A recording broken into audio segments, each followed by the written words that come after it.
I believe in the Trinidad and Tobago Public Service, and I believe that with the applied effort, focus, sincere partnering with all public service employees, and constant support from the political directorate, we can finally break down the barriers that have inhibited our ability to fully implement a continuous, consistently supported program of modernization. Second, I am steadfast in my belief that the process of creating a 21st century public service driven by excellence in service delivery, supported by strong monitoring and evaluation mechanisms with quality and timely decision making, is not as elusive as some might believe. And third, I'm of the firm view that in order to move beyond the mechanics of modernization and into the process of implementation, we must begin right here with a renewal of how we think, how we work, how we build teams, and how we lead.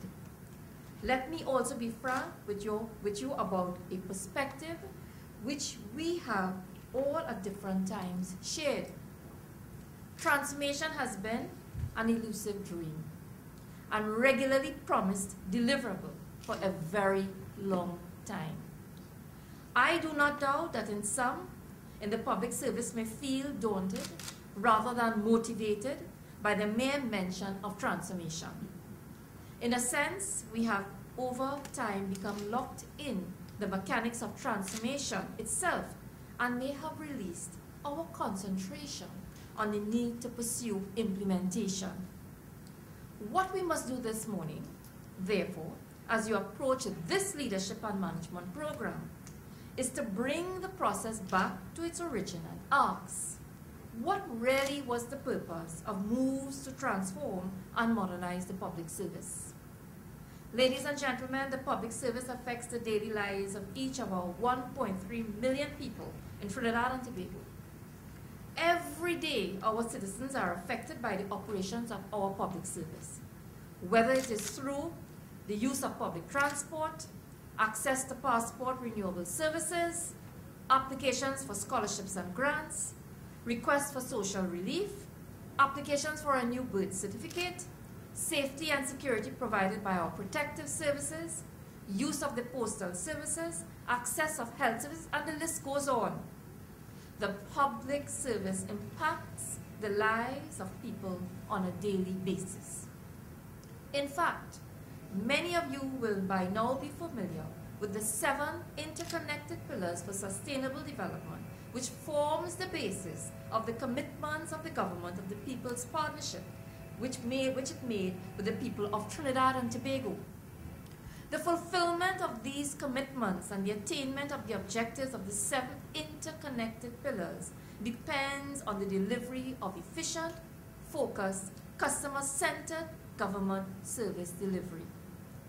We must therefore ask ourselves, what is the value, quality, and efficiency of the service that we provide? Consider your own lives and your own access to various services. If you seek to access insurance services through claims and you are met with inefficient and uncooperative systems, you are left unsatisfied. You may even consider another insurance service provider. If you buy goods at a particular supermarket and you are met with poor service, poor quality goods, and an unpleasant environment, you will next time go to another supermarket.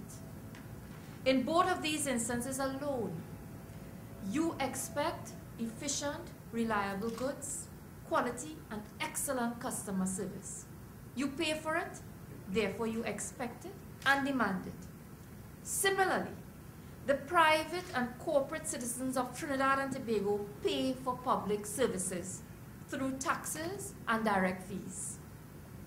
They, therefore, are entitled to demand excellence in service and delivery and quality. Transformation, therefore, has at its core the people of Trinidad and Tobago. This is where that contribution that you make as directors and the emerging leaders of the public service become critically vital. Your style of leadership and management of the various departments and units of ministries can either add or diminish value. Your approach to team leadership and people management can either motivate employees or restrict their growth and contribution. The decisions you make can either create value or incur cost. Your ability to manage and resolve, rather than sidestep and ignore conflict, can either propel the organization or restrict its advancement and the personal development of people. The strategic support you give to your permanent secretaries and deputy permanent secretaries can either lend to strong and sound decisions, strategies, and implementation programs, or frustrate the process of government service delivery. Ladies and gentlemen, the functions you carry out will inevitably impact the lives of people in Trinidad and Tobago, whether they are employees of the public service or citizens accessing government services. Of great significance, the business community and the sectors that support our economic system also rely heavily on efficient, quality services from government ministries. Delays in the public sector can mean cost to the private sector and therefore cost to the economy. In fact, the Green Paper speaks to the ease of doing business in Trinidad and Tobago as one of the issues affecting our global competitive position.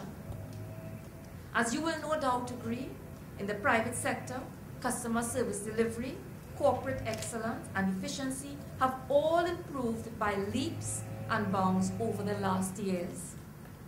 Whether it is in our mobile services, food services, the retail sector, the hospitality sector, a strong and sustained approach to delivering quality was made and has been successful.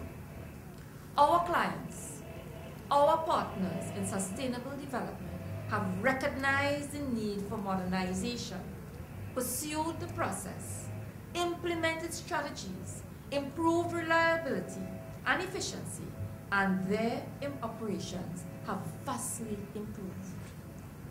On the public sector side, therefore, what is our excuse for now providing services that are out of sync and below the expectations of our clients and partners in sustainable development?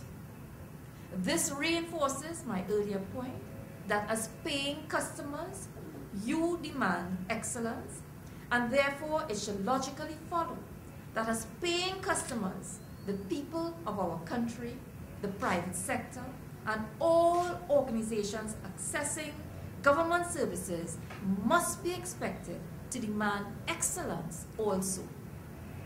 This is where the importance of ongoing training and leadership programs, such as the program we are launching this morning, comes sharply into focus. We operate in a 21st century environment using 20th century systems and processes, and this must change starting here today. We operate in an environment where the private sector absorbs a high percentage of our best and brightest, and our challenge is to create a public service with an image of professionalism and achievement. We operate in an environment where our clients are more sophisticated, discerning, and demanding of value for money. It is for this reason that I declared recently that the Ministry of Public Administration must move beyond the role of facilitator of modernization and assume the role of champion. We have a duty to deliver 21st century public service, and our approach must be multifaceted and determined.